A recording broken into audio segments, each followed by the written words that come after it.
Hey guys, today I want to show you how I parse #1 tank in the world for TBC Classic as a Prot warrior.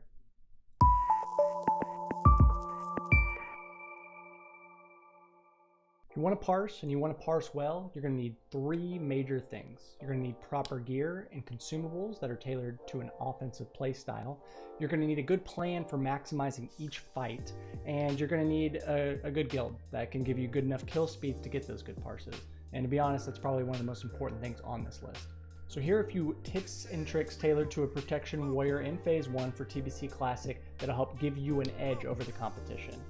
First, we'll start with some general tips. One of the first and most easy ones that you can implement is to just pop Blood Rage and use your Battle Shout or Commanding Shout before the fight, and then just wait a minute for Blood Rage to come back on cooldown. Now that's going to only mean that you have it up for 2 minutes, but that means at the start of the fight, you don't have to waste a GCD, you don't have to waste Rage on buffing yourself, and that's just going to give you a lot more threat and a lot more damage overall.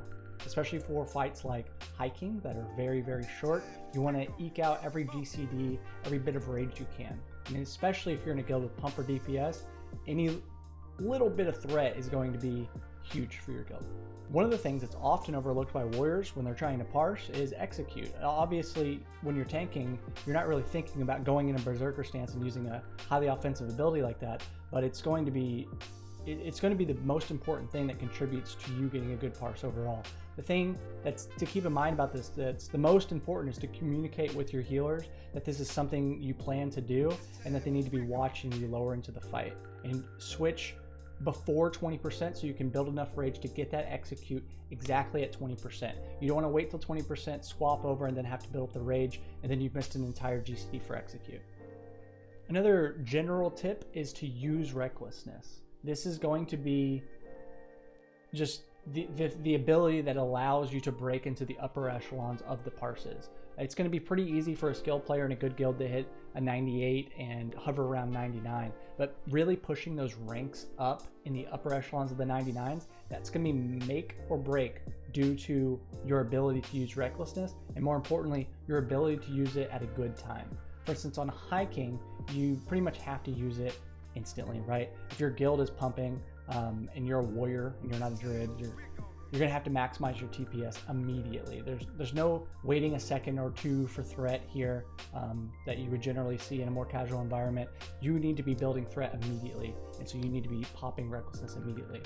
That said, you need to have your healers ready for that. You need to be ready for that with your abilities, Last Stand, Health Stones, to be ready for it. On a fight like Gruul, obviously it's very important to build up TPS as well, but in that fight you can get away with some other tips that we'll go into later on, but most importantly you can get away with recklessnessing later into the fight so that you can use it for your execute phase.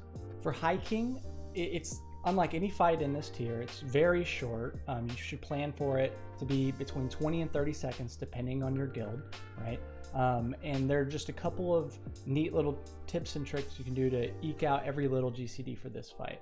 Now, an easy one for your healers to kind of help out is you want to be popping Iron Shield Potion and then logging out, right? This is going to make it to where you can log back in and still have that potion cooldown running, or that buff running, and have your cooldown available to use on something offensive like a haste potion.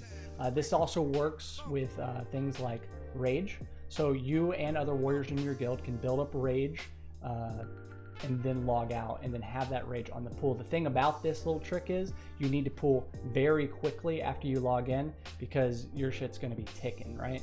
Another small thing is that when you do log in, you can use a Nightmare Seed before the pool, and that's going to basically last the entire fight and give you a ton of extra help for your healers.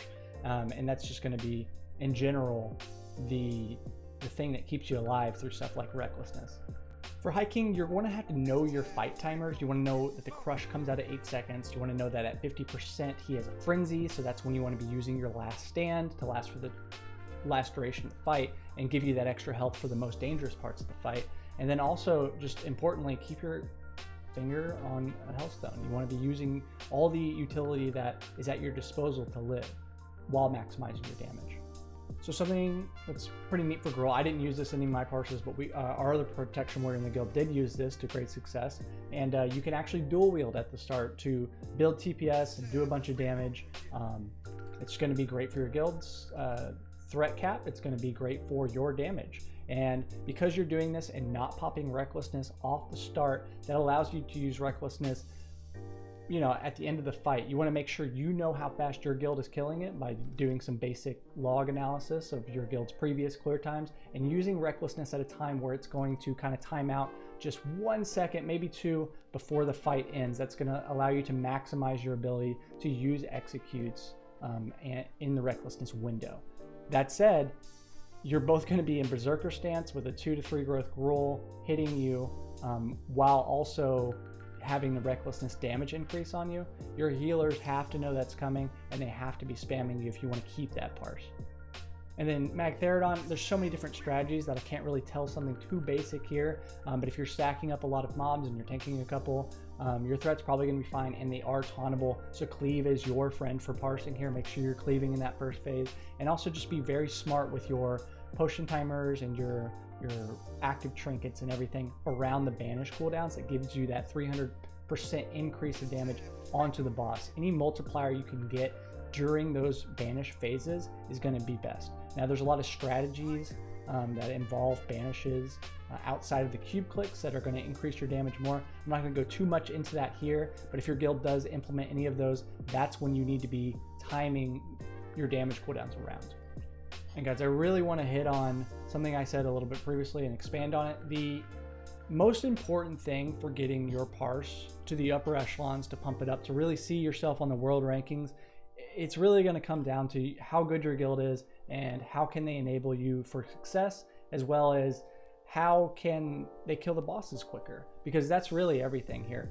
Outside of very specific circumstances, such as a 159 kill time maybe not being as good as like a 214 kill time, because that gives you the ability to use your actives, your active trinkets and stuff again. Other than those very small scenarios, almost always a quicker kill speed is going to equal a better parse. So really work with your guild on macro strategies for achieving that for yourself if you want to parse. It's going to have to be a team effort. Just to give you a little bit of an example here, and I haven't played my warrior for weeks now, over 2 weeks. My guild wants me to do druid stuff for our overall comp, for our overall success as a guild, so that's what I'm doing. But as you can see, I've only dropped to 7 in the world in a little over 2 weeks, which I honestly thought I'd be a lot lower here. But right here you can see 13 in the world, FarQ. That's our other Prot warrior in the guild, right here in the top 13, 2 of us from the same guild. Now you might be thinking, wow, holy shit, they just got really nutty players in that guild. You'd be absolutely right. That's exactly what's happening here. But also the guild's just very good, and it's enabling both of us to be very high. So, I mean, that's what it is. If your guild is good, you're going to parse high. And if you really want to parse high, you need to put yourself in a position to. And you need to put your guild in a position to support you in that endeavor. You need to be working on these macro strategies with your officer team. You need to be helping recruit better players. You need to be involved in the success of your guild, because the success of your guild is the success of you individually. And the more people start seeing that, the easier it's going to be to climb these rankings for yourself. All right, I quickly wanted to go over the loadout here. As you can see, 461 defense. I'm been PvPing all weekend. I'm not in protection spec right now, but generally you want to hover around that 490 defense. And if you're using resilience, that's going to be a different number. You can use Fight Club's chart, or you can use a weak aura to kind of tell you where that crit immunity is going to be, to mitigate as many crushes as possible. You just want to hover around that number, whatever that magic number is for you. And you don't need to really go beyond that for defense. Everything else can be offense, right? For instance, Ren Dynasty, it's almost always going to be on Bissless as better, but this one gives a bunch of agility. So tier 4 actually is your go-to here for this regard. The Biss is probably going to be arena leggings. I won't have that until next week. Same with like Eagle Crest War Boots is a good offensive option, same as Amber Bands of the Aggressor. But these items are, obviously going to be better with PvP gear in those slots. But just work with what you have here, work around that number. As you can see, I have a lot of green gems. Again, this isn't going to win you any contest for Abyssless on, say, Fight Club, but it's all about doing what works for your current gear set, what gear you currently have, to get to that crit immunity. For instance, I would love to be using Worgen Claw Necklace right now. It's amazing, it's got hit on it, but it just doesn't work for me right now with the defense that I need. Another huge thing here is Dragon Maul. I mean, just DPS weapons in general. You're not going to find this on any BIS list for tanking because it's not good, not the best for threat, and it's too slow to be consistent enough. But if you have things like Haste Potion, Drums, Lust on the pool, Recklessness, things like attack speed on your weapon become not a huge consideration. Things like threat in general, because you're using Recklessness on like hiking, for example, become like something that you don't even have to worry about, right? So the name of the game here for parsing is damage. You shouldn't really be looking at tank BIS list. You should be looking at DPS BIS list for your weapon, right? You still want to use a shield, obviously. In some specific circumstances, you may want to dual wield, say for the beginning of roll, but generally you just want to kind of play DPS. There's a couple of easy macros here, especially when you're doing things like hiking and there's a lot of things to do before the fight. You want to make sure these things are being carried out quickly and in sequence, right? So you're obviously going to use an active trinket if you want to parse, right? And so you can tie that with your haste potion because you're always going to be using them at the same time generally. Obviously, you can have your trinket in another keybind if there's a scenario or an instance in which you don't want to use all these things at once. But generally that's going to be it. Now quickly, I wanted to kind of get into one of the more sacrilegious areas, and that's going to be your talent tree, right? This isn't going to win any awards on Fight Club, for example.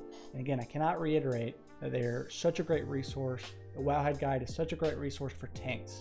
And I'm not calling anyone out there, right? This isn't the right way. This is just the best way if you're going for top rank parses, right? That's going to be a very small set of the player base. And so if you're generally tanking, that is generally the best advice, is to go with those kind of cookie cutter specs that they have set up there. For these though, for what we're doing here, when you can kind of guarantee what you're going to be doing as far as recklessnessing every single boss for getting those parses with your guild, is you want Impale. You know, you get memed on if you go Impale generally, right? It was really good in Classic. World buffs, right now you're sitting at like 13% crit, something awful, right? To not really get a lot of value from it.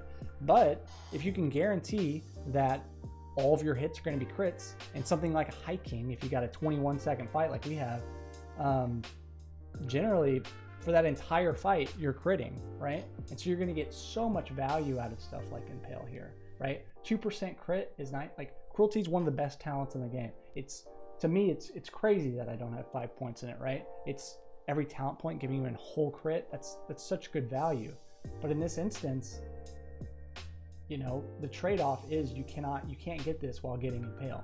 And so having this ability to have your crit damage basically increased by 20% is going to be kind of make or break between those people at the top and those people kind of fighting to break into that top 10.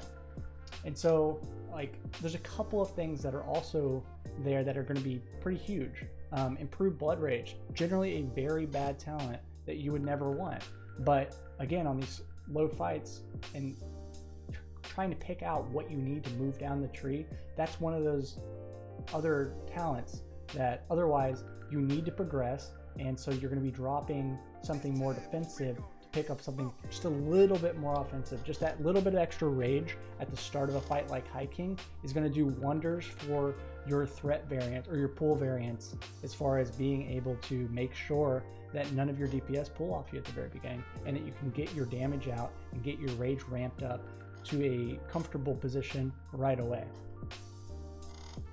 Again, I do not recommend anything here for anyone that isn't doing anything that isn't just tip-top parsing.